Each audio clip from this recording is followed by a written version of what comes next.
Mystery with Hafiz, the real stories, the real fear. হয় আপনাকে পেতেই হবে। আসসালামু আলাইকুম প্রিয় লিসেনার্স, এই মুহূর্তে দেশের বাইরে এবং সুদূর প্রবাস থেকে যারা আমাদের ঘটনা শুনছেন বা দেখছেন, আপনাদের সবাইকে জানাই আন্তরিক শুভেচ্ছা, অভিনন্দন ও ভালোবাসা। প্রিয় লিসেনার্স, আপনারা শুনছেন mystery with Hafiz, the real stories, the real fair. আমরা পৃথিবীর বিভিন্ন প্রান্তে ঘটে যাওয়া অলৌকিক সব ঘটনা আপনাদের সামনে তুলে ধরি।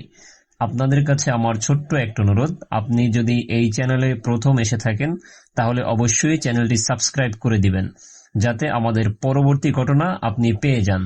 এবং আপনাদের কারো কাছে যদি এরকমের মিস্টিরিয়াস কোনো ঘটনা থাকে আপনাদের জীবনে, অথবা আপনাদের আত্মীয় স্বজন, পাড়া প্রতিবেশীর কারো ঘটনা যদি আপনাদের জানা থাকে, আপনারা চাইলেই কিন্তু সেই ঘটনা আমাদেরকে মেইল করতে পারেন। আমরা আমাদের ডেসক্রিপশন বক্স এবং পিন কমেন্টে আমাদের ইমেইল অ্যাড্রেস দিয়ে রেখেছি। আমরা আপনার হয়ে সেই ঘটনা তুলে ধরব হাজারো মানুষের সামনে। তো চলুন ঘটনা শুরু করি। প্রিয় লিসেনার্স, আজকের ঘটনাটি আমার নিজের সংগ্রহ করা। আমি যেই অফিসে জব করি, তো সেখানে আমার কলিগ আলী ভাই, সে আলী ভাইয়ের কাছ থেকে আমার এই ঘটনাটা সংগ্রহ করা। যদিও আলী ভাই বলেছিলেন তারও জীবনে অনেক এরকম অলৌকিক ঘটনা আছে, কিন্তু আজকে প্রথমবারের মতো তিনি তার এক আত্মীয়র ঘটনা আমাকে শেয়ার করেন। তো এই ঘটনাটি ঘটে প্রায় 2018 সালের শুরুর দিকে। ঘটনাটি ছিল পিরোজপুর জেলার নাজিরপুর উপজেলার মাটিভাঙ্গার ঘটনা। তো সে মাটিভাঙ্গাতে তার একজন আত্মীয়র বাড়িতে আত্মীয় আছে, যার নাম ছিল আব্দুল কাদের। তো এই আব্দুল কাদের সাহেবের বয়স তখন আনুমানিক 58 বছর। তো গ্রামের খুব পরিচিত মানুষ ছিলেন এই আব্দুল কাদের, এবং গ্রামে তার নিজস্ব একটা ব্যবসা বাণিজ্য ছিল। আব্দুল কাদের সংসারে ছিল তার স্ত্রী, 2 ছেলে এবং 2 মেয়ে। এটা নিয়ে ছিল তাদের সংসার। তো হঠাৎ একদিন আব্দুল কাদের সাহেব খুব অসুস্থ হয়ে পড়েন। প্রথমে তার পরিবারের লোকজন ভেবেছিল হয়তো সাধারণ কোনো অসুস্থতা, গ্রামের যে চিকিৎসক তার কাছ থেকে ওষুধ এনেও তাকে খাওয়ানো হয়। কিন্তু কয়েকদিন পার হওয়ার পরেও এই আব্দুল কাদের সাহেবের অবস্থার কোনো উন্নতি হলো না, বরং আগের চেয়ে আরো খারাপ হওয়া শুরু করলো। তো শেষ পর্যন্ত পরিবারের লোকজন তাকে নিয়ে পিরোজপুর সদর হাসপাতালে নিয়ে গেলেন, এবং হাসপাতালের ডাক্তার তাকে বিভিন্ন রকম পরীক্ষা নিরীক্ষার পর তাকে ভর্তি হওয়ার জন্য বলছিলেন, এবং আব্দুল কাদের সাহেব তখন ভর্তিও হয়। তো প্রথম কয়েকদিন তার অবস্থা বেশ মোটামুটি ভালোই ছিল। ভালো বলতে আগের মতোই, খুব খারাপও না আবার খুব ভালোও না। তো এই আব্দুল কাদেরের বড় ছেলের নাম ছিল রাকিবুল ইসলাম। তার বয়স তখন প্রায় 30, এবং তিনি তার বাবার সাথে তখন হাসপাতালে থেকেছিলেন। যদিও তিনিই সবসময় থাকতেন, দিনের বেলায় তার পরিবারের লোকজন তাদের জন্য খাবার টাবার নিয়ে আসতেন, কিন্তু রাত শেষে আবার দিন শেষে আবার সন্ধ্যায় তারা বাড়িতে চলে যেতেন। শুধু তার বড় ছেলে রাকিব রাতে তার বাবার সাথে হসপিটালে থাকতেন। তো রাকিবের রাতটা এরকম কাটতো যে কখনো কখনো বিভিন্ন ওয়ার্ডের পাশে বসে থাকতেন, হাসপাতালের বারান্দায় বা করিডোরে মাঝে মাঝে হাঁটাহাঁটি করতেন। সেই সাথে তার ছোট ভাই ছিল একজন সাইফুল ইসলাম, যার আনুমানিক বয়স তখন 26 বছর। তো তিনিও মাঝে মাঝে এই রাকিব ভাইয়ের সাথে তার বাবার সাথে থাকতেন। যদিও এই সাইফুল ভাই সবসময় থাকতেন না, তিনি মাঝে মাঝে থাকতেন, কিন্তু এই সবসময়ের জন্য বাবার কাছে রাকিব ভাই ছিলেন। তারা হয়তো আশা করেছিলেন তাদের বাবা সুস্থ হয়ে আবার বাড়িতে ফিরবেন। কিন্তু একদিন রাতে তাদের এই ঘটনাটা সম্পূর্ণ বদলে যায়, প্রায় অন্যরকম হয়ে যায়। তো যেদিন এই ঘটনাটা ঘটে সেদিন রাত তখন প্রায় 10:30 বা 11:45 কাছাকাছি। তো রাকিব ভাই তখন তার বাবার বেডের পাশেই বসা ছিলেন এবং বাবার সাথে কথাও বলছিলেন তখন। তো এই কথা বলার এক পর্যায়ে এই যে রাকিব ভাইয়ের বাবা, তিনি খুব শ্বাসকষ্টে শুরু হয়ে যায় তার, তিনি খুব ঘন ঘন শ্বাস নিতে শুরু করেন। তো রাকিব ভাই এটা দেখে সঙ্গে সঙ্গে তিনি যে নার্স ছিল, তো সেই নার্সকে ডেকে আনেন, এবং সেই নার্স এসে তার বাবাকে দেখে, এবং দেখার পরে তিনি তখন যে ডাক্তার ছিলেন ডিউটিরত, সেই ডাক্তারকে ডেকে আনেন। তো কয়েক মিনিটের মধ্যেই সেই ডাক্তার সাহেব এবং নার্স বেডের পাশেই চলে এলেন, এবং রাকিব ভাই তখন তার বাবার বেড থেকে একটু দূরে তাকে ডাক্তারি দাঁড়াতে বলছিল, কারণ তারা তার বাবাকে তখন দেখছিল। আর রাকিব ভাই তখন তিনি তাকিয়ে তার বাবার যে প্রচন্ড শ্বাসকষ্ট হচ্ছিল তখন সেটা দেখছিলেন। তো এই এক পর্যায়ে তার বাবাকে এই শ্বাসকষ্টের কারণে অক্সিজেন লাগানো হয়, অক্সিজেন মাস্ক পরানো হয়। তো প্রায় 20 মিনিট ধরে চিকিৎসকরা তার বাবাকেই দেখছিলেন এবং বিভিন্ন রকম সাথে সাথে কিছু ইনজেকশন তাও পুশ করছিলেন। তো এক পর্যায়ে প্রায় তখন 20 থেকে 25 মিনিট হবে, আনুমানিক রাত 11টা বা তার একটু বেশি 11টা 5। তো তখন এই ডাক্তার সাহেব যিনি তার বাবাকে দেখছিলেন, তো এই ডাক্তার সাহেব রাকিব ভাইয়ের কাছে আসেন এবং রাকিব ভাইয়ের কাঁধে হাত রেখে বলেন যে আমরা দুঃখিত, আমরা আপনার বাবাকে আর বাঁচাতে পারলাম না, উনি মারা গেছেন। তো এই কথাটা ডাক্তার সাহেব যখন বললেন তখন রাকিব ভাই কোনো প্রতিক্রিয়া করলো না। তিনি জাস্ট ওখানে দাঁড়িয়ে গেলেন নীরব হয়ে, মনে হয় জাস্ট এক পাথরের মতো হয়ে গেলেন, তিনি কোনো কথাই বলতে পারছিলেন না। তো এরপর এক পর্যায়ে তিনি হঠাৎ তার বাবার বেডের কাছে আসেন এবং তার বাবাকে জড়িয়ে ধরে খুব কান্নাকাটিও করেন। আসলে এটাই তো স্বাভাবিক। তো এই এক পর্যায়ে রাকিব ভাই তার বাড়িতেও খবর দেন, ফোন করা হলে তার ছোট ভাই ফোন ধরেন এবং ছোট ভাইকে তিনি তার বাবার মৃত্যুর সংবাদ জানান। এই খবর শুনে তো তার ছোট ভাইও কান্নায় খুব ভেঙে পড়ে এবং তার পরিবারের লোকজন, তিনি রাকিব ভাই শুনতে পাচ্ছিলেন যে এই খবর বলার সাথে সাথে বাড়িতে কান্নাকাটি শুরু হয়ে গেছে। রাতও তখন অনেক। তো আর মাটিভাঙা গ্রামের বাড়ি তাদের এই হাসপাতাল থেকে বেশ কয়েক ঘন্টার পথ, যদিও অনেকটা দূরের পথ। তবে পরিবারের সিদ্ধান্ত হলো যে এই যেহেতু তিনি মারা গেছেন আব্দুল কাদের সাহেব, তাই এখানে তাকে রাখবেন না, তাকে তারা এই রাতেই নিয়ে যাবেন। তো তাই পরদিন সকালেই তারা জানাজা দিবেন বা দাফন করবেন, এরকম একটা সিদ্ধান্ত হয়।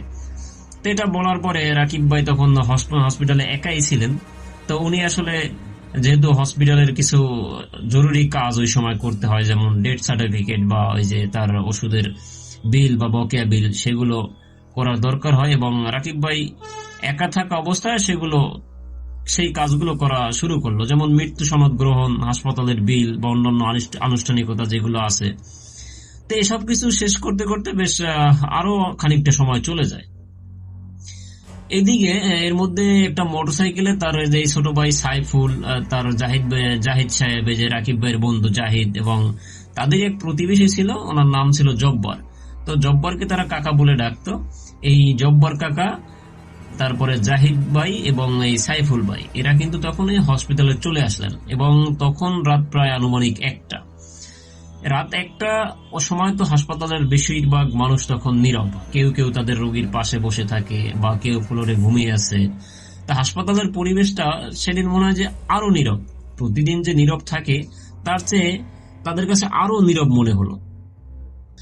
যাই হোক, যখন তারা আসলেন তখন এই রাকিব ভাইয়ের সাথে তারাও দেখা করলো এবং রাকিব ভাই তার যিনি বন্ধু ছিলেন জাহিদ, তো জাহিদকে ডেকে বললেন যে তুমি একটু বাহিরে যাও এবং একটা অ্যাম্বুলেন্সের ব্যবস্থা করো, আমরা বাবার বডি এখনই বাড়িতে নিয়ে যাব।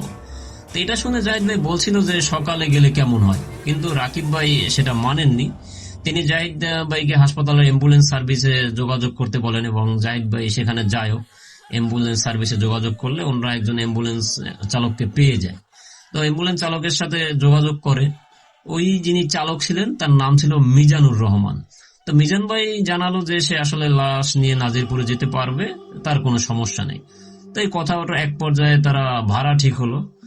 তো ভাড়া ঠিক হওয়ার পরেই সাথে সাথেই তিনি এই যে অ্যাম্বুলেন্সের চালক, উনি কিন্তু চলে আসছে মিজান ভাই। তো উনি যখন অ্যাম্বুলেন্স নিয়ে হাসপাতালে আসে তখন রাত আনুমানিক 2টা, কিন্তু তখনও তারা জানতো না যে এই অ্যাম্বুলেন্সে যখন তারা রওনা দিবে তাদের সাথে অস্বাভাবিক কিছু একটা হবে এবং তারা যেই যাত্রাটা করবে সেটা তাদের জীবনে এইরকম যাত্রা কেউ না করুক, এটাই চাইবে। তো যাই হোক, হাসপাতালের যাবতীয় যে ফর্মালিটিস সেগুলো পূরণ করার পরে হাসপাতালের কর্মীরা রাকিবের বাবার মরদেহ একটা কাপড় দিয়ে জড়িয়ে দেয় এবং তার বাবার যে ডেড বডি বা মৃতদেহ সেটাও অ্যাম্বুলেন্সে তুলে দেয়। তো গাড়ির সামনে চালকের পাশে বসলেন রাকিব ভাই এবং পিছনে তাদের বাবার যে ডেড বডি বা মরদেহ সেটার পাশে সাইফুল ভাই, জাহিদ ভাই এবং তাদের প্রতিবেশী জব্বার কাকা ছিলেন। তো যখন সবকিছু কমপ্লিট করা হয়, সব কাজ শেষ করা হয়, অ্যাম্বুলেন্স ওখান থেকে রওনা দেয় এবং আস্তে আস্তে হাসপাতাল চত্বর থেকে বেরিয়েও গেল। তো তাদের গন্তব্য ছিল পিরোজপুরের নাজিরপুর উপজেলার মাটিভাঙ্গা। তো শুরুতে রাস্তা একদম স্বাভাবিকই ছিল, কেউ কোনো কথা বলছিল না, শুধু অ্যাম্বুলেন্সের শব্দ বা গাড়ির শব্দ এবং পিছনে শুয়ে থাকা তাদের বাবার মৃতদেহ এবং নীরবতা। কিন্তু হাসপাতাল থেকে বের হওয়ার প্রায় 40 মিনিট পর তারা যখন মেইন রোড ছেড়ে একটা গ্রামের ভিতরের রোডে চলা শুরু করলেন, সেই রোড দিয়ে কিছুক্ষণ চলার পরে মিজান ভাই হঠাৎ অ্যাম্বুলেন্সের গতি কমিয়ে দিলেন। তো তখন রাকিব ভাই জিজ্ঞেস করলো, কি হয়েছে ভাই, আপনি গাড়ি স্লো করলেন? তো মিজান ভাই, এই যে চালক, উনি তো মিজান ভাই ওনার নাম, তো উনি বললেন, রাকিব ভাইকে বললেন যে ভাই আপনারা কি সামনে কিছু দেখতেছেন? তখন এটা শুনে সবাই সামনের দিকে তাকালো। রাস্তার মাঝখানে বেশ কিছুটা দূরে মনে হলো যে একজন মানুষ দাঁড়িয়ে আছে, বাট তার পরনের পোশাক সম্পূর্ণ সাদা, মা থেকে পা পর্যন্ত শুধু সাদা। এবং এটা মনে হলো যে ওই লোকটা রাস্তার মাঝখান থেকে আস্তে আস্তে তাদের দিকেই আসছে। তারা অ্যাম্বুলেন্স নিয়ে যেদিকে যাচ্ছে ওই দিক থেকে লোকটা তাদের দিকে হেঁটে আসতেছে। তো অ্যাম্বুলেন্স ড্রাইভার তখন তাদের যে স্টারিং সেটা শক্ত করে ধরে অ্যাম্বুলেন্সটাকে পাশ কাটিয়ে নিয়ে যাওয়ার চেষ্টা করবেন বা পাশ কাটিয়ে নেবেন, এরকম একটা চিন্তা ভাবনা করলেন। কিন্তু অদ্ভুত ব্যাপার হলো যে অ্যাম্বুলেন্সের গতি যা ছিল তার চেয়ে আস্তে আস্তে আরো কমতে লাগলো। তো এই মিজান ভাই উনি চেষ্টা করলেন এই গাড়ির গতি বাড়িয়ে দিতে, তিনি অ্যাক্সিলারেটরেও পা দিলেন, কিন্তু কাজ হলো না। সে আরো জোরে যত জোরেই চেষ্টা করুক না কেন, গাড়ির যেমন সাউন্ড কমে গেছে, গাড়ির ইঞ্জিন মনে হয় যে বন্ধ হয়ে যাবে এই ধরনের একটা অবস্থা। তো এভাবে 2-1 মিনিট হওয়ার পরে তার মনে হলো যে এই অ্যাম্বুলেন্সটাকে পিছন থেকে কেউ টেনে ধরলে যেরকম ভারী ভারী লাগে ওই রকম। তিনি অ্যাক্সিলারেটর চাপতেছেন কিন্তু গাড়ি সামনে আগাইতেছে না। তখন আবার রাকিব ভাই জিজ্ঞেস করলো যে মিজান ভাই কি হয়েছে? তো মিজান ভাই কোনো উত্তর দিল না, তিনি শুধু সামনে রাস্তার দিকে তাকিয়েছেন। তবে মিজান ভাইয়ের মুখ দেখে রাকিব ভাই বুঝতে পারলেন যে হয়তো সে অন্যরকম কিছু দেখছে বা তার ভিতরে কিছু একটা হইতেছে, কারণ তার চেহারা আগের মতো সেই স্বাভাবিক নাই, মানে তাকে দেখতে কেমন যেন একটু অস্বাভাবিক লাগতেছে এবং একটা অজানা ভয় কিন্তু তার চেহারায় তখন ফুটে উঠছে। তো সাদা পোশাক পরা যে লোকটা ছিল উনি ধীরে ধীরে ধীরে ধীরে কিন্তু এই আরো কাছে চলে আসছে। তো তখনই এই অ্যাম্বুলেন্সটা খুব একটা ঝাঁকি দেয়, ঝাঁকি দিয়েই বন্ধ হয়ে যায়। ঝাঁকিটা এমন ছিল যে মনে হয় যে অ্যাম্বুলেন্সটা হাত দিয়ে ধরে কেউ একটা ধাক্কা দিল। এরপর চারপাশে আর কোনো শব্দ নেই, একদম শুনশান নীরবতা। তো এমন নীরবতা যা তারা আগে কখনো দেখেনি। যদিও রাতে নীরবতা থাকে, তার মধ্যে ঝিঝি পোকার ডাক থাকে, বিভিন্ন রকম কীট পতঙ্গ পাখির ডাক থাকে, নিশাচর পাখি বা রাত জাগা যে পাখিগুলো থাকে, কিন্তু তখন তাও নেই, একদম শুনশান নীরবতা। মনে হয় যে তারা যে শ্বাস নিতেছেন সেই শ্বাসের শব্দই তারা শুনতেছেন, আর কিচ্ছু না। এদিকে গাড়ি বন্ধ হয়ে যাওয়ার পর তো মিজান ভাই বারবার স্টার্ট দেওয়া শুরু করলো, কিন্তু গাড়ি স্টার্ট হইতেছে না। তো জাহিদ ভাই তখন ওই পিছন থেকে জিজ্ঞেস করলো যে কি হলো ভাই? তো মিজান ভাই এবার নিচে গলায় বললেন যে ভাই গাড়ি স্টার্ট হইতেছে না, গাড়ি বন্ধ হয়ে গেছে। সাইফুল ভাই তখন কাপা কাপা গলায় বলল যে সামনে না আমরা এইমাত্র একটা কিছু দেখছিলাম, ওটা কোথায়? এটা জিজ্ঞেস করার পর গাড়ির কেউই কোনো কথা বললো না, কারণ ওটা তখন ওই রাস্তার মাঝখানে আর নাই। তো মিজান ভাই সামনে তাকিয়ে দেখলো যে না, রাস্তা ফাঁকা। তো লোকটা কি হাওয়ার মধ্যে মিলিয়ে গেল নাকি? তো রাকিবুল ভাই এমন সময় জানালার দিকে তাকালো, ডান দিকে ড্রাইভারের পাশ দিয়ে। তখন তিনি বললো ওই যে। তো এটা শুনে সবাই কিন্তু ওই ডান দিকে তাকাইছে, ড্রাইভার সাহেবের যে পাশে যে জানালা, সেই জানালা দিয়ে। তখন দেখলো যে রাস্তার ডান পাশে একটা গাছের নিচে দাঁড়ানো সাদা পোশাক পরা সেই লোকটা, এবং তাকে জাস্ট একটা ঝলকই সবাই দেখলো। আবার অন্ধকার। এক ঝলক দেখার পর আর কিচ্ছু তারা দেখে নাই, মনে হলো যে ওখান থেকে ভ্যানিশ বা হাওয়া হয়ে গেছে। তো জব্বার কাকা যিনি ছিলেন গাড়িতে, তিনি কিন্তু এতক্ষণ চুপচাপ ছিলেন, কোনো কথা বলেন নাই। তো হঠাৎ তিনি বললেন যে কেউ দরজা খুলবা না। তো তার কণ্ঠে এমন একটা দৃঢ়তা ছিল যে কেউ কোনো কথা বললো না। রাকিব ভাই শুধু জিজ্ঞেস করলো যে কাকা আপনি কিছু বুঝছেন নাকি? তো জব্বার কাকা তখন বললেন যে আমি কিছু বুঝি না বাবা, কিন্তু এই সময় রাস্তায় অপরিচিত কাউকে দেখে দরজা খোলা ঠিক হবে না। তো কথাটা শেষ হতেই অ্যাম্বুলেন্সের পিছনে ঠক ঠক করে কয়েকটা শব্দ হলো। মনে হয় যে তাদের অ্যাম্বুলেন্সের পিছনের যে দরজা সেখানে কেউ একজন নক করলো। তো এটা শুনে লাশের পাশে যারা বসা ছিল, সাইফুল ভাই, জাহিদ ভাই এবং জব্বার কাকা, তখন এরা একজন আরেকজনকে খুব শক্ত করে ধরে রাখলো এবং মোটামুটি তারা আইডিয়া করতে পারলো যে এটা কি হতে পারে। তো এর মধ্যে এই যে গাড়ির ড্রাইভার, উনি ধূমপান করতেন। তখন সে একটা সিগারেট বের করে সিগারেট জ্বালালেন এবং বারবার চেষ্টা করতে করতে এবার গাড়ি স্টার্ট হলো। তো গাড়ি স্টার্ট হওয়ার পর তারা কিন্তু আবার চলা শুরু করলো। তো এভাবে আনুমানিক প্রায় 5 কিলোমিটার যাওয়ার পর আবার এরকম গাড়িটা স্লো হতে হতে হতে হতে একদম থেমে গেল, মানে জায়গায় স্থির। তো এবং এই যে 5 কিলোমিটার তারা আসলো, এই 5 কিলোমিটার আসার সময় তাদের মনে হয়েছিল যে তাদের গাড়িটা মানে প্রচুর ভারী এবং এমন মনে হইতেছিল যে তাদের পিছনে কেউ একজন দৌড়ে আসতেছে এবং দুপ দুপ দুপ দুপ তার পায়ের আওয়াজ শোনা যাইতেছিল। মানে আছে না, কোনো একটা ভারী বস্তু যদি হেঁটে যায় বা দৌড়ায় তখন যেরকম একটা শব্দ হয়, ওই রকম একটা সাউন্ড তারা পাইতেছিল এবং সে তার গাড়ির পিছনে পিছনে দৌড়ে আসতেছিল, এইরকম একটা কিছু মনে হইতেছিল। তো গাড়ি তো আবার যেহেতু থেমে গেছে, তো তখন মনে হলো যে পিছনে যারা বসেছিলেন, তখন হঠাৎ করে মনে হলো কি যে তাদের যে সামনে যে তাদের বাবার লাশ রাখা ছিল, তো ওই লাশটা মনে হয় একটু নড়ে উঠলো এবং এর ভিতর থেকে একটা ঘোঙানির শব্দ টাইপের হলো জাস্ট কয়েক সেকেন্ডের জন্য। তো এটা দেখে পিছনে যারা বসা ছিল তাদের অবস্থা তো খুব খারাপ। তখন পিছন থেকে সাইফুল ভাই ড্রাইভার সাহেবকে বলল যে পিছনের দরজা খুলে দিতে, তারা সবাই সামনে এসে বসবে। কিন্তু অ্যাম্বুলেন্সের সামনে তো মাত্র 2 জন বসা যায়, ড্রাইভার এবং যাত্রী। তো সেখানে 4-5 জন লোক তো বসার কোনো অবস্থা নাই। তখন ওই মিজান ভাই বললেন যে না, এটা তো সম্ভব না, তাহলে গাড়ির সামনে অনেক বেশি বার হয়ে যাবে, আর তাছাড়া এখানে 4-5 জন লোক নিয়ে চলাও যাবে না। ঠিক তখনই মনে হলো কি যে অ্যাম্বুলেন্সের কাছে কেউ একটা ছুরি মারলো, মানে অ্যাম্বুলেন্সের সামনের যে গ্লাস, ওই গ্লাসের উপরে একটা ঠক করে শব্দ হলো। মনে হয় কেউ যদি একটা দূর থেকে কিছু মারে তাহলে যেরকম শব্দ হয়, যেমন একটা ইট ধরে যদি কেউ মারে যেরকম শব্দ হতে পারে, ওই রকম একটা শব্দ। তো এটা মনে হলো তাদের যে বাহির থেকে কেউ একটা ছুরি মারলো বা ইট জাতীয় কিছু। এই শব্দটা কিন্তু তখন সবাই শুনছিল, কিন্তু কিচ্ছু দেখছিল না যে তারা গ্লাসে কিছু পড়লে তো দাগ হয়ে যাওয়ার কথা বা ওটার ভাঙা টুকরো লেগে থাকার কথা, কিন্তু না, ওই রকম কিছু না। হঠাৎ তারা খেয়াল করলো কি যে সামনের গ্লাসের উপরে একটা ছায়ার মতো দেখা যায়, মানে দূরে আলোর সামনে যদি কেউ দাঁড়িয়ে থাকে তাহলে দূর পর্যন্ত যেরকম একটা ছায়া পড়ে, ওই রকম একটা ছায়া, একটা অবয়বের ছায়া তাদের সামনের গ্লাসে এসে পড়ছে। তো এটা দেখে তো সবার অবস্থা আরো খারাপ, কারণ এতক্ষণ তারা কিছু দেখছিল না, শুধু বিভিন্ন রকম শব্দ পাচ্ছিল আর ওই প্রথমবার একটা মানুষের মতো অবয়ব দেখছিল। কিন্তু এবার তারা নিজের চোখে স্পষ্ট কিছুর ছায়া দেখলো। তো গাড়ির ড্রাইভার কিন্তু একটুর পর পর এই গাড়ি স্টার্ট দেওয়ার চেষ্টা করতেছিল। তো এক পর্যায়ে আবারও গাড়ি স্টার্ট হয়। তখন এই ড্রাইভার এক মুহূর্ত দেরি না করে তারা আবার চলতে শুরু করলো।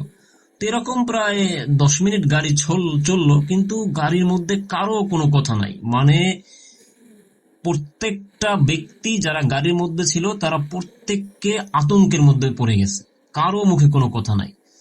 তা প্রায় 10 মিনিট পর এই ড্রাইভার সাহেব মিজান ভাই, ইনি রাকিব ভাইকে জিজ্ঞেস করলেন যে ভাই আর কত দূর? তো রাকিব ভাই বললো যে আর বেশি না, মাটিভাঙা উত্তরপাড়া, আমরা প্রায় কাছাকাছি চলে আসছি। তখন ড্রাইভার বললো আপনাদের গ্রামটা কি এই রাস্তা দিয়েই যায়? তা রাকিব ভাই বললো হ্যাঁ, তাড়াতাড়ি যাওয়ার জন্য তো এই রাস্তা এটাই। রাকিব ভাই ড্রাইভার সাহেব তখন বললো যে আমি তো ভাই এই রাস্তায় আরো গেছি, কিন্তু আজকে যেমন রাস্তাটা কেমন যেন আমার কাছে অন্যরকম লাগতেছে। তো এটা শুনে রাকিব ভাই কিন্তু কোনো উত্তর দিলেন না, কেননা তারা নিজেরাও এই একই অনুভূতি হচ্ছিল তাদের। তো গাড়ির পিছনে লাশের সাথে থাকা সাইফুল ভাই নিচু গলায় তখন ওই কোরআন তিলাওয়াত পড়ছিল, সূরা বা আয়াত সে যা জানে যে যার মতো পড়ছিল। জাহিদ ভাইও ছিল, জব্বার কাকা চুপ করে বসেছিল। তখন এই মিজান ভাই বললো যে ভাই একটা কথা বলি। তো রাকিব ভাই বললো হ্যাঁ বলেন।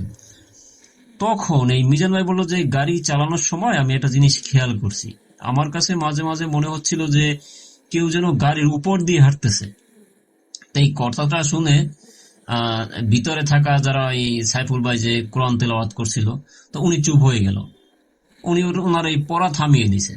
তো তখন জাহিদ ভাই বললো যে ভাই এখন এসব কথা বললেন না, আপনি আপনার মতো গাড়ি চালান। তো এটা শুনে এই ড্রাইভার সাহেব আর কোনো কথাও বললো না, তিনি তার মতো এই গাড়ি চালাইতেছিলেন। ঠিক তখনই পিছন থেকে আবার একটা শব্দটা এমন ছিল যে কেউ শ শ শ শ করে তাদের পিছে আসতেছে। আর এই শব্দটা কিন্তু গাড়িতে থাকা সবাই শুনছিল। মানে যদি কখনো সিডর বা ঘূর্ণিঝড় হয় তখন বাতাসে যে একটা শব্দ হয়, শো শো করে যে শব্দটা হয়, এরকম একটা শব্দ।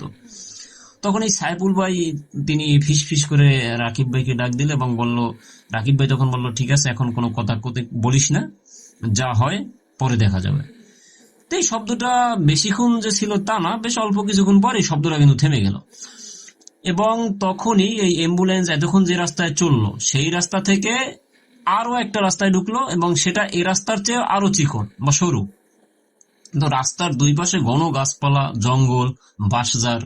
মাঝে মাঝে দেখা যায় যে রাস্তার উপরে বিভিন্ন রকম গাছের ডাল মানে আধাভাঙ্গ অবস্থায় ঝুলে আছে, বা ওই যে বাঁশঝাড়, একদম বাঁশঝাড়ের যে বাঁশ একদম নিচু হয়ে আছে, গাড়িতে বেজে যাবে এইরকম একটা অবস্থা। তখন ড্রাইভার সাহেব তিনিও খুব সাবধানেই গাড়ি চালাইতেছিল। তো হঠাৎ চালাতে চালাতে রাস্তার সামনে একটা মোড় আসে, একটা বাঁক। তো মোড়টা আসার পরে যখন মোড়টা তারা পার হলো, এই মোড়টা দেখে রাকিব ভাইকে আবার ওই ড্রাইভার সাহেব জিজ্ঞেস করলো, ভাই এই রাস্তা তো এত লম্বা হওয়ার কথা না, আমি এই রাস্তায় আগেও আসছি, তো এই বাঁকের পরেই তো আপনাদের এলাকার বাজার চোখে পড়ার কথা। তো রাকিব ভাই তখন জানালা দিয়ে বাইরে তাকালো, তিনি তাকিয়ে দেখলেন যে শুধু গাছপালা, কোনো বাজার নেই, কোনো দোকান নেই, কোনো বাড়িঘর নেই, এমনকি যতদূর চোখ যায় এত দূরের মধ্যে কোনো আলো পর্যন্ত দেখা যায় না। রাস্তার দুই পাশে শুধু গাছ আর গাছ। তো ড্রাইভার সাহেব তখন ওই মোবাইল বের করলেন, তার লোকেশন দেখার চেষ্টা করছিলেন, কিন্তু মোবাইলে কোনো নেটওয়ার্ক নাই। তো এটা দেখে রাকিব ভাই তার নিজের ফোন বের করলো পকেট থেকে, তারই একই অবস্থা, তার ফোনেও নেটওয়ার্ক নাই। তখন এই পিছন থেকে জাহিদ ভাই বললো যে আমরা কি রাস্তা ভুল করে অন্য কোনো রাস্তায় আসছি কিনা।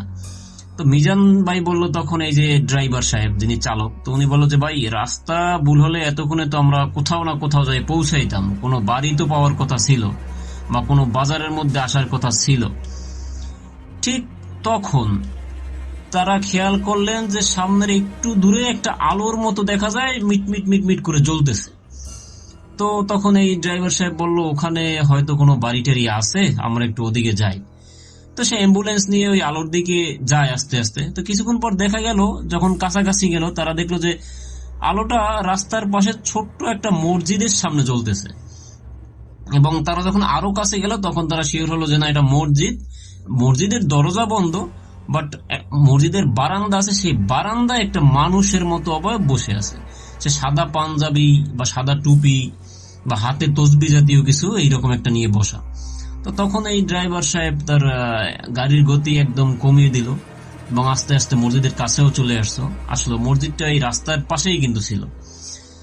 কিন্তু এই গাড়িতে যারা ছিল তারা সবাই একটা কথাই বললো যে এখানে মসজিদ হলো কবে? এর আগে তো আমরা কখনো মসজিদ দেখলাম না, এই রাস্তা তো আমরা চিনি, মসজিদ কবে হলো?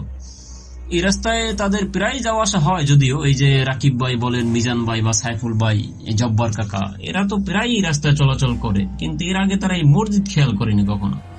তো যাই হোক, এটা নিয়ে আর তেমন কথা বলেও নি, কারণ মসজিদ এখন প্রায় জায়গায় দেখা যায়, মানুষ মসজিদ বানায়।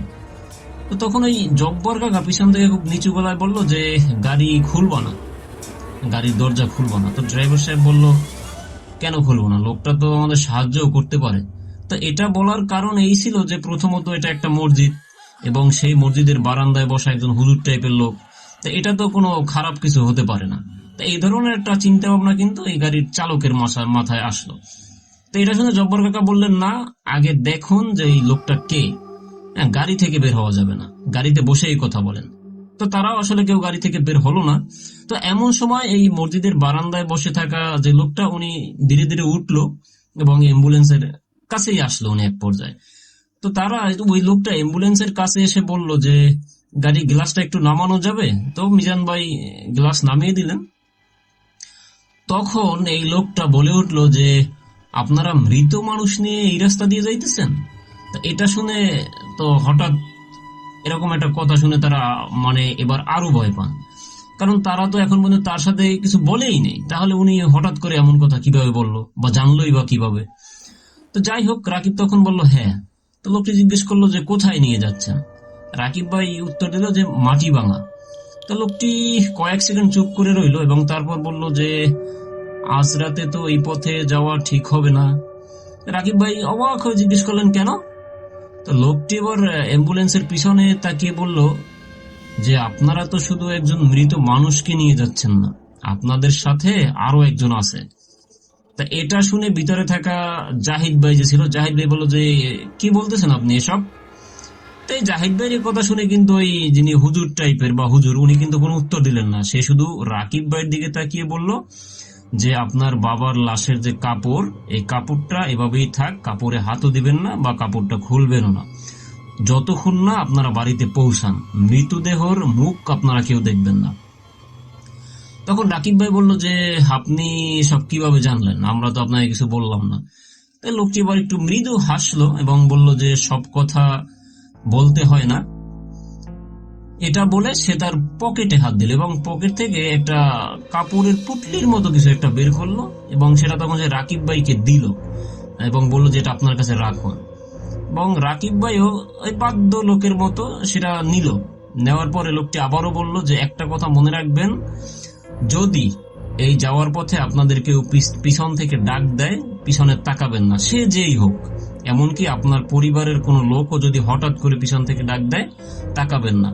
সে যদিও আপনার পরিবারের লোক হয়, সে যেন বাড়িতে গিয়ে আপনার সাথে দেখা করে বা কথা বলে। এমনকি গাড়ি এখান থেকে ছাড়ার পরে আমার দিকেও তাকাবেন না। এটা শুনে গাড়িতে থাকা সবাই কিন্তু বেশ ভিতরে ভিতরে মারাত্মক ভয় পেলেন যে হঠাৎ একটা লোক গাড়ির সামনে আসলো এবং সে এসেই এই ধরনের কথা বলতেছিল।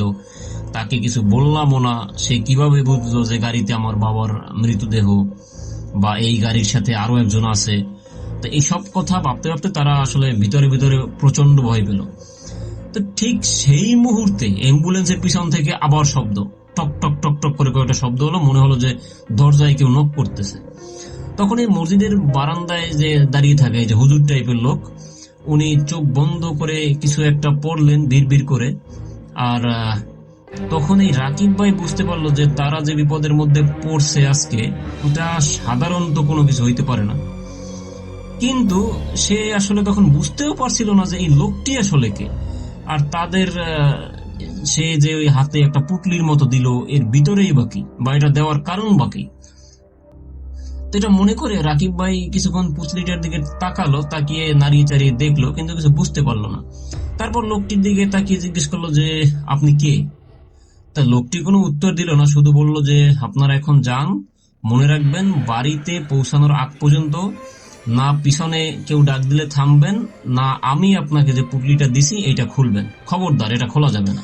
তো এক পর্যায়ে যখন এই হুজুর টাইপের যিনি লোক, উনি বললেন যে এবার আপনারা চলে যান। তো যখন বললেন চলে যান, তখন এই মিজান ভাই উনি অ্যাম্বুলেন্স স্টার্ট দেওয়ার চেষ্টা করলেন এবং আশ্চর্যজনক ভাবে যে এইবার সাথে সাথে ইঞ্জিন স্টার্ট হয়ে গেল। এবার আর কোনো সমস্যা হয়নি, বারবার চেষ্টাও করা লাগে নাই। তো যাই হোক, তারা সেখান থেকে আবার তাদের বাড়ির উদ্দেশ্যে রওনা দিল। তখন রাকিব ভাই চিন্তা করলো যে একবার পিছনে তাকাই, দেখি কি হয়।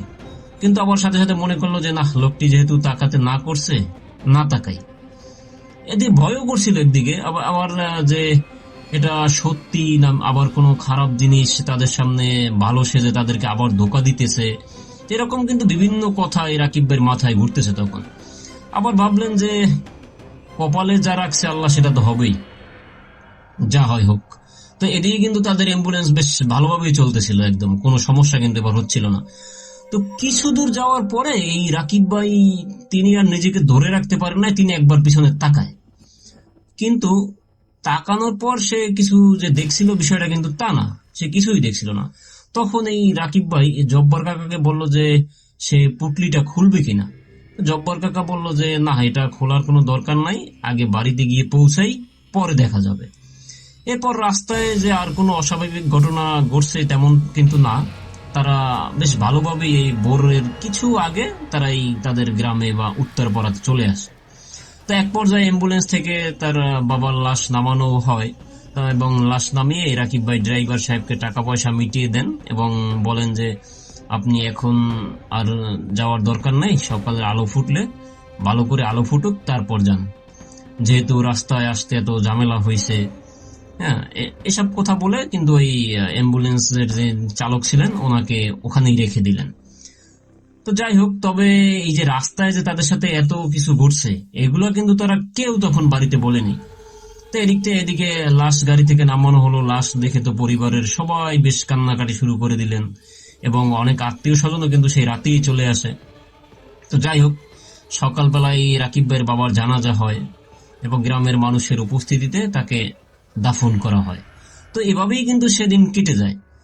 কিন্তু রাতে হঠাৎ তার মনে পড়লো গত রাতে যে ঘটনা তাদের সাথে ঘটেছিল, এই যে রাকিব ভাইয়ের মনে পড়লো, বিশেষ করে সেই মসজিদ এবং সেই মসজিদে থাকা একটি লোক, এগুলো তার খুব মনে পড়লো আর কি। এবং সে করলো কি যে পরের দিন বিকেলে রাকিব ভাই এবং তার বন্ধু জাহিদ সেই রাস্তার উদ্দেশ্যে রওনা দিল, যে রাস্তায় তারা মসজিদ ও একজন হুজুরকে দেখেছিল। তো তাদের উদ্দেশ্য ছিল মূলত এই লোকটাকে খুঁজে বের করা। তো তারা এক পর্যায়ে যায় সেখানে এবং গিয়ে খুব ভালোভাবেই খোঁজাখুঁজি করে, কিন্তু না, তাদের আইডিয়া অনুযায়ী বা অনুমান অনুযায়ী যেখানে মসজিদটা থাকার কথা ছিল সেখানেও নাই, তার আশেপাশেও নেই। মসজিদের বারান্দা তো দূরের কথা, মসজিদও নাই বা এরকমের কোনো চিহ্নও নেই, ইভেন কোনো ঘরও নাই সেখানে। সাধারণ মানুষের যেরকম ঘর থাকে রাস্তার পাশে, এরকম কিছু কিন্তু তারা পায় নাই।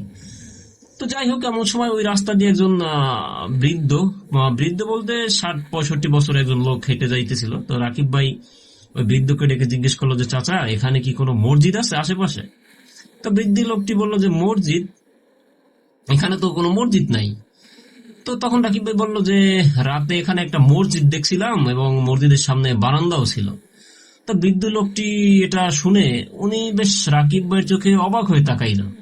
তাকানোর পরে তিনি বললেন যে বাবা, এই রাস্তার আশেপাশে তো কোনো মসজিদ নাই। এটা শুনে রাকিব ভাই, তারপরে এই যে সাথে থাকা জাহিদ ভাই, এরা কিন্তু একজন আরেকজনের দিকে তাকাইছিল, কি বলে এই লোকটা। তো রাকিব ভাই আবার বললো যে কিন্তু আমরা কাল রাতে নিজের চোখে দেখছি এখানে একটা মসজিদ ছিল। তখন এই বৃদ্ধ লোক বললো যে রাতে? তো রাকিব ভাই বললো জি। তখন বৃদ্ধ বললেন যে বাবা, আপনারা বাড়িতে চলে যান বা যেদিকে যাইতেছেন সেদিকে যান, এখান থেকে চলে যান। তো রাকিব ভাই জিজ্ঞেস করলো কেন? তো তারপর বৃদ্ধ লোকটা তেমন কোনো উত্তর দিল না, শুধু বললেন যে এই রাস্তার ব্যাপারে বেশি খোঁজ খবর নিয়েন না, বরং এখান থেকে চলে যাওয়াই ভালো। এরপরে এই কথাটা বলার পর কিন্তু সেই বৃদ্ধ মানুষটি সেখান থেকে চলে যায়।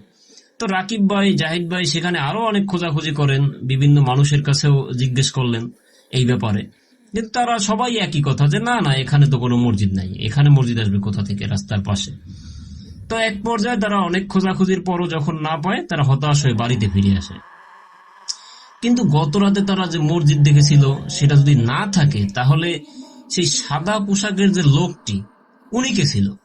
আর সবচেয়ে বড় কথা হলো যে সেই লোকটাই বা কিভাবে হঠাৎ করে জানলো যে তাদের গাড়িতে তাদের বাবার মৃতদেহ আছে?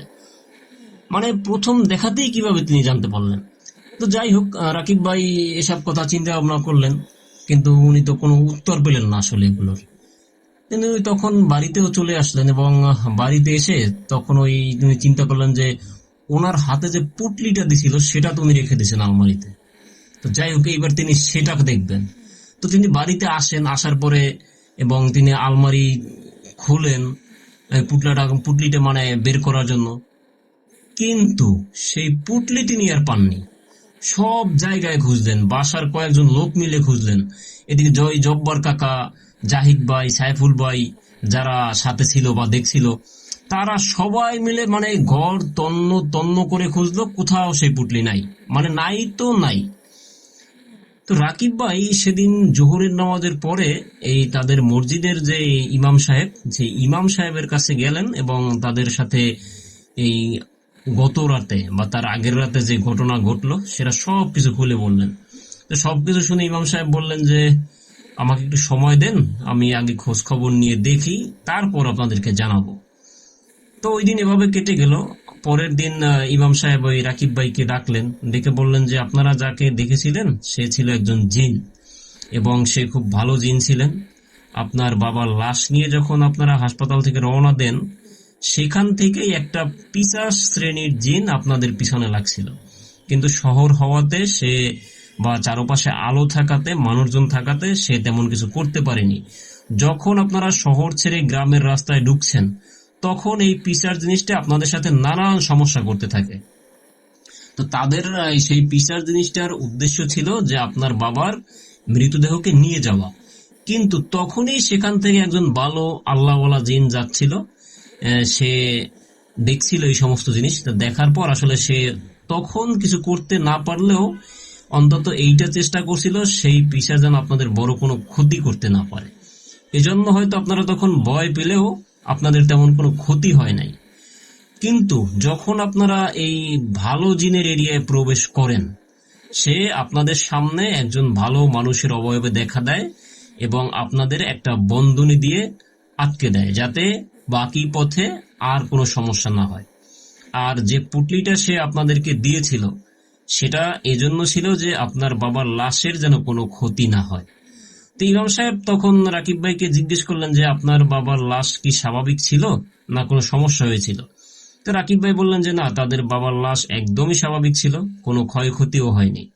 তো এটা শুনে ইমাম সাহেব মৃদু হাসলেন এবং বললেন যে আলহামদুলিল্লাহ, তবে কোনো চিন্তা করবেন না, সেই পুটলি আপনারা আর খুঁজে পাবেন না। সেটা যে আপনাদেরকে দিয়েছিল ওটা এখন তার কাছেই আছে। কিন্তু ওই পুটলির মধ্যে কি ছিল সেটা বলতে না পারলেও শুধু এটা বলি যে ওই পুটলিটা আপনাদের সাথে থাকার কারণে বাকি পথে আপনাদের আর কোনো সমস্যা হয়নি। তো ইমাম সাহেবের মুখে এটা শোনার পরে রাকিব ভাই সেখান থেকে চলে আসলেন, আর এটা নিয়ে তিনি কারোর সাথে তেমন কিছু বলেননি এবং এরপর কিন্তু তাদের আর কোনো সমস্যাও হয়নি। তো প্রিয় লিসেনার্স, আজকের ঘটনা ছিল এটাই। এখানে বাবার বিষয় ছিল যে কে ছিল ওই আল্লাহওয়ালা জিন, এবং আরো একটা বিষয় যে আপনি যখন যেভাবে বিপদে পড়েন না কেন, তা আল্লাহ কিন্তু সেই বিপদ থেকে উদ্ধার হওয়ার জন্য কোনো না কোনো রাস্তা আল্লাহ তৈরি করে দেন। তো যাই হোক প্রিয় লিসেনার্স, আজকের ঘটনা এখানেই শেষ। তবে শেষ করার আগে আপনাদেরকে আরেকটা অনুরোধ, আবার সেই অনুরোধ করতে চাই যে আপনারা যদি নতুন হয়ে থাকেন তাহলে আমাদের চ্যানেলটা সাবস্ক্রাইব করবেন, এবং আপনাদের কারো কাছে যদি এমন কোনো অলৌকিক ঘটনা থেকে থাকে বা আপনাদের পরিচিত কারো সাথে যদি এরকম কোনো ঘটনা ঘটে থাকে, তাহলে অবশ্যই সেটা আমাদেরকে ইমেল করে জানাতে পারেন। আমাদের কমেন্ট বক্সে, পিন কমেন্টে ইমেইল অ্যাড্রেস দেওয়া থাকবে, আমাদের ডেসক্রিপশন বক্সেও দেওয়া থাকবে। আমরা আপনার হয়ে সেই ঘটনা তুলে ধরবো হাজারো মানুষের সামনে। তো পরবর্তী ঘটনার জন্য সবাই তৈরি থাকুন, এবং সেই সাথে সবাইকে আবারও বিশেষ ধন্যবাদ জানিয়ে আজকের মতো এখানেই শেষ করছি। আসসালামু আলাইকুম ওয়া রাহমাতুল্লাহি ওয়া বারাকাতুহু।